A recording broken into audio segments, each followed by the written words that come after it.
Bonjour, j'espère que vous allez bien. Alors, je voudrais que, à travers cette vidéo, tu puisses prendre conscience. Vous savez, à un certain moment donné de notre vie, il faut se rendre compte qu'on a une seule vie. On n'en a pas deux. On a eu un père, on a eu une mère, on a des frères, on a des sœurs, on a eu un amoureux ou une amoureuse ou plusieurs dans notre vie. On a même eu des enfants. Mais ce qui est sûr, nous allons partir un jour. On ne sait pas de quelle manière, mais nous allons partir. De l'autre côté, personne ne sait ce qui est là-bas. Les musulmans disent leur part concernant le paradis. Les chrétiens aussi disent pour eux. Les animistes disent pour eux. Chaque religion dit ce qu'il faut, ce qu'elle croit en ce qui concerne le paradis. Mais pendant que toi tu es vivant, tu n'es pas encore allé là-bas pour savoir c'est comment, c'est quoi, il s'agit de quoi. Bon, est-ce qu'il faut passer son temps et sa vie à souffrir à cause d'un sentiment, à cause de l'amour de quelqu'un, à cause d'un travail, à cause d'une famille ou à cause d'une situation quelconque? À un certain moment de sa vie, je pense qu'il faut se dire, je suis né pour quelque chose. Je suis né pour réussir quelque chose. Je suis né pour accomplir quelque chose. Et je ne veux pas passer mon temps à être derrière les autres. Je ne veux pas passer mon temps à attendre qu'on me dise, qu'on me fasse ici. Il y a des personnes qui sont esclaves. Esclaves dans leur famille, esclaves dans leur couple, esclaves dans leur travail, esclaves dans leur société, esclaves dans leur sport, esclaves dans beaucoup de choses qui n'arrivent pas à se libérer. Il y a des gens qui en ont marre du sport même qu'ils sont en train de faire. Ils veulent faire autre chose, mais à cause des amis, des connaissances, non, je vais rester là. Il y a d'autres qui ne se sentent pas à l'aise dans la maison, dans la cour, dans la famille où ils sont, mais ils se disent, bon, comme là, dans ce coin-là, je suis connu, les gens, ceci, cela, donc ils restent là. Il y a des personnes aussi qui sont dans un couple, par exemple. Madame, ça ne va pas. Avec monsieur, ça ne va pas du tout. Ça fait des années. Ils ne se parlent pas. Ils font presque chambre à part. Ils sont comme chien et chat dans la maison. Mais pour la bouche des gens, ou je ne sais pourquoi, ils sont là mais ils ne vivent pas. Il y a des hommes qui n'ont aucun plaisir avec leur femme. La femme ne leur donne plus de plaisir. La femme même là, elle s'en fout. Mais ils sont là, ils subissent. Et deux fois même, ils sont obligés d'aller voir ailleurs, de se cacher pour faire des choses. Et il y a des femmes aussi qui subissent parce que leur mari ne les aime plus, il n'a plus envie d'eux, mais ils sont là. Au lieu de lui dire, va recommencer ta vie, ils sont là. Et c'est ce que nous vivons dans ce monde aujourd'hui. Je vous raconte par exemple deux histoires. Je vais commencer par l'histoire de la femme en souffrance. Imaginez une femme, je vais aller plus loin, une femme, une Africaine, par exemple. Elle est en Afrique, elle a connu un blanc qui est parti en vacances. Le blanc lui a fait croire, lui a dit qu'il aimait, il épouse cette femme. Et avec cette femme-là, un jour il vient en Europe. Mais arrivé en Europe, ils font peut-être un enfant ou deux. Et arrivé en Europe, la personne change. Il commence à la taper, à la battre, à la frapper, à la traiter comme si elle n'était rien. Il commence à lui dire, mais toi, tu pensais quoi? Tu pensais que ceci, cela. Parce qu'il est allé la chercher en Afrique. Pour lui, c'est comme si elle était une esclave. Il ne l'aime pas comme il faut. Pour lui, c'est quelqu'un qui doit lui faire à manger. C'est quelqu'un qui doit fermer sa bouche. Et la femme subit ça peut-être pendant 1 an, 2 ans, 3 ans, 4 ans, 5 ans, 6 ans. Elle a même fait des enfants. Mais elle est toujours là en train de pleurer.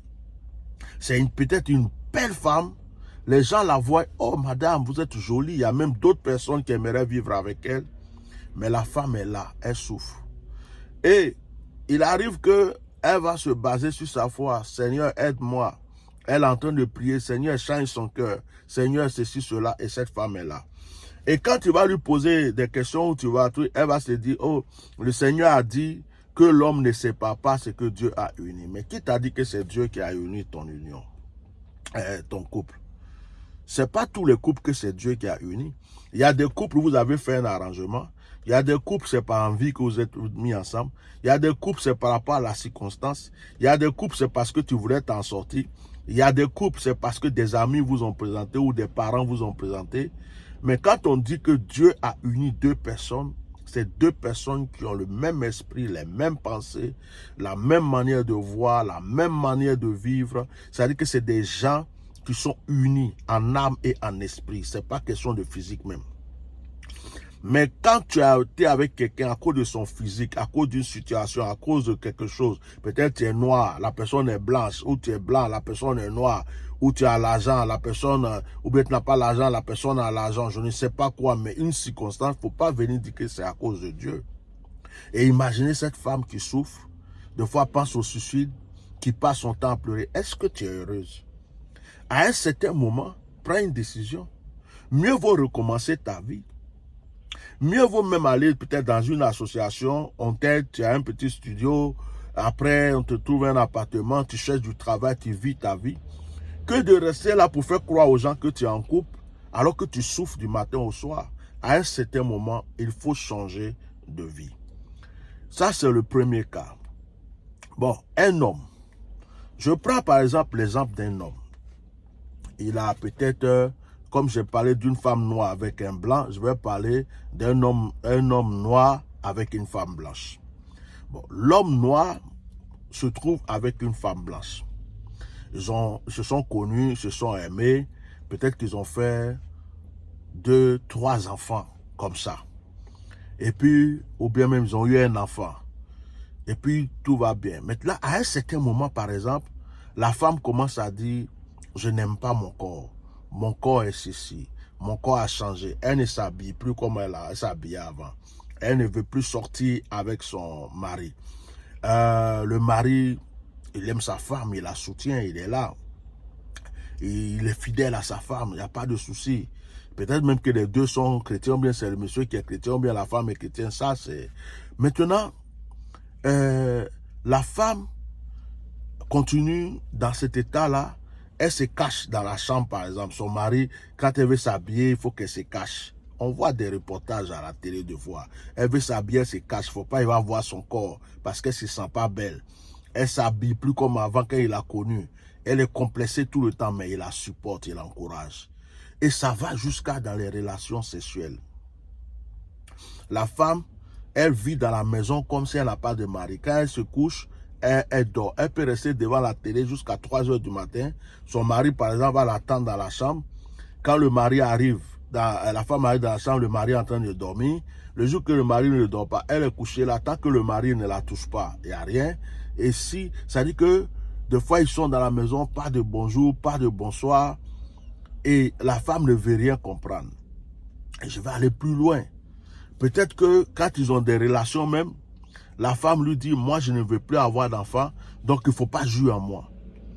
Et le monsieur est obligé d'enlever toujours son sperme pour le jeter peut-être à terre. Or ça, c'est pas bien spirituellement, c'est pas une bonne chose. Et la femme refuse, par exemple, de prendre des pilules. Parce qu'elle dit que quand elle prend des pilules, ça va la fatiguer. Après aussi, peut-être qu'elle peut refuser les autres contraceptions. Elle dit qu'elle n'en veut pas. Mais soit il prend les capotes, soit il va se faire opérer pour ne plus avoir d'enfant dans sa vie, ou soit il ne joue pas en elle. Mais cet homme va supporter ça jusqu'à... Et puis, un jour, peut-être il se trompe comme ça et puis il joue en elle. Et la femme dit pourquoi il a fait ça, ça devient un problème. Les deux n'arrivent plus à se parler. Le monsieur est là, il souffre et il ne sait pas comment il va faire. Bon, moi, si une telle personne vient me demander conseil, je vais lui demander, est-ce que tu aimes encore cette femme? Est-ce que tu es sûr qu'elle t'aime encore? Si ça ne va pas, pourquoi vous n'arrêtez pas? Si ça ne va pas, pourquoi tu ne la laisses pas libre? Peut-être qu'elle a envie de recommencer sa vie. Peut-être que toi aussi, tu as besoin de souffler. Donc, il y a des cas comme ça, je peux en citer plein. Il y a des noirs qui se sont mis avec des blancs, mais ils n'aiment pas les blancs. Ils n'aiment pas la peau blanche, mais à cause des circonstances, ils sont là. Il y a des noirs, des blanches qui sont avec, par exemple, il y a des noirs qui aimeraient aller prendre une femme africaine pour être plus à l'aise, mais ils sont condamnés parce qu'ils se sont mis... Bon, je dis, tout ça, c'est des histoires. Mais ce que je veux vous demander, est-ce qu'on est obligé d'être esclave de quelqu'un dans ce monde? Est-ce qu'on est obligé de subir parce qu'on veut faire plaisir? Est-ce qu'on est obligé de... D'autres vont dire, oh, c'est parce qu'on a des enfants. D'autres vont dire, oh, c'est parce que les gens vont parler. D'autres vont dire, oh, parce qu'il me fait pitié. Elle me fait pitié. Mais ta vie à toi, tu en fais quoi? Tu vas rester comme ça et subir pour quelqu'un jusqu'à mourir un jour en ta tête, tu n'as même pas pu réaliser. Je peux raconter une autre histoire. Par exemple, un homme ou une femme qui a des ambitions, qui a des projets, mais qui est avec un homme ou une femme qui est paresseuse. À chaque fois qu'il veut entreprendre ou bien veut entreprendre, non, moi je ne suis pas dans tes affaires. À chaque fois qu'il veut créer une société ou bien il veut entreprendre quelque chose, non, non, ça là, je sais que tu ne vas pas réussir, je ne suis pas dedans. La personne ne l'encourage pas. Imagine que c'est un homme aussi qui a une femme qui est couchée matin, midi, soir à la maison. Elle ne travaille pas, elle ne fait rien. C'est lui ceux qui travaille, il envoie l'argent, il lui donne de l'argent même pour entreprendre quelque chose, elle ne veut pas. Donc le gars subit seulement. Il envoie, c'est lui qui fait tout. Que ce soit en Europe comme en Afrique. Hein. Et imagine aussi, c'est une femme qui fait le contraire. Et l'homme est là, il regarde la télé seulement, il boit, il est avec ses amis. Bon, à un certain moment, ce que je veux vous dire, Dieu ne vous a pas appelé à être esclave de quelqu'un. Et l'amour là, l'amour, ce n'est pas l'esclavage. Les sentiments de pitié, ce n'est pas l'amour. Que vraiment Dieu vous aide. Que Dieu vous aide, que Dieu aide chacun d'entre vous et entre nous. Moi, j'aimerais que tous ceux qui me suivent comprennent aujourd'hui que tu as une seule vie. Moi-même qui suis là, moi-même qui vous parle, qui suis là, si quelque chose ne va pas dans ma vie, Jésus a dit, si ta main droite est pour toi une occasion de chute, coupe. Si ton pied droit est pour toi une occasion de chute, coupe. Mieux vaut être manchot. Ça veut dire quoi? Mieux vaut être boiteux. Ça veut dire quoi? Ça veut dire que quand quelque chose ne t'arrange pas, que tu sais que tu ne dors plus à cause de ça, tu ne manges plus à cause de ça, que tu es triste. Je prends même l'exemple de certains pasteurs dans certains couples. Le monsieur prie beaucoup, mais la femme ne prie pas. Ou la femme prie beaucoup, le monsieur ne prie pas. Et puis l'autre même n'aime pas Dieu. Mais l'autre, à un certain moment, il faut prendre des décisions. Il y a des hommes de Dieu qui ont raté leur ministère à cause de la femme qu'ils ont pris. Il y a des femmes qui ont raté leur vie spirituelle à cause de l'homme qu'ils ont pris. Donc, à un certain moment de votre vie, soyez courageux pour prendre des décisions. Quel que soit ce que les gens vont dire, même si vous devez recommencer à zéro, même si vous devez tout prendre, tout reprendre à zéro, à un certain moment, soyez courageux pour prendre des décisions dans votre vie. Voilà le conseil que je vais donner à certaines personnes. On ne joue pas avec ta vie. Le jour que tu vas mourir, c'est fini. C'est fini. Et quand vous vivez des choses chez vous, en cachette, dans votre vie en privé, vous n'en parlez pas aux gens, vous ne savez même pas à qui expliquer, mais vous souffrez, à un certain moment, prenez des décisions. Que le Seigneur vous bénisse, que la grâce de Dieu soit sur votre vie. Ce conseil que je donne, ce n'est pas pour que les gens se divisent, ce n'est pas pour que les gens se détruisent, mais c'est pour que chacun respecte sa vie et la vie de son prochain. Que la grâce de Dieu soit sur vous. Merci beaucoup. Partagez ce direct, partagez-le massivement. Mettez des cœurs, envoyez-le à vos frères, à vos amis. Et puis ceux qui veulent me contacter, vous avez le numéro de mon secrétariat qui est le +33 624 08 56 89, 0033 624 08 56 89. Ou vous pouvez me laisser un audio sur mon WhatsApp. Voilà, vous pouvez me laisser un audio sur mon WhatsApp qui est le +33 624 6 19 08 56 89. J'espère que je l'ai bien dit. Je reprends 0033 6 19 98 56 89. Je ne sais même plus mon numéro, c'est quoi? 58, 56. Ce que je suis appelé ma secrétaire. Que Dieu vous bénisse. Bye bye. Shalom. N'oubliez pas de vous abonner sur notre chaîne YouTube aussi. Hein? C'est le même nom que la page Facebook. On a aussi le TikTok qui est là. Alors, si vous voulez pour les numéros, allez sur ma page officielle Facebook. Vous allez voir la photo d'accueil. Il y a tous les numéros qui sont marqués dessus.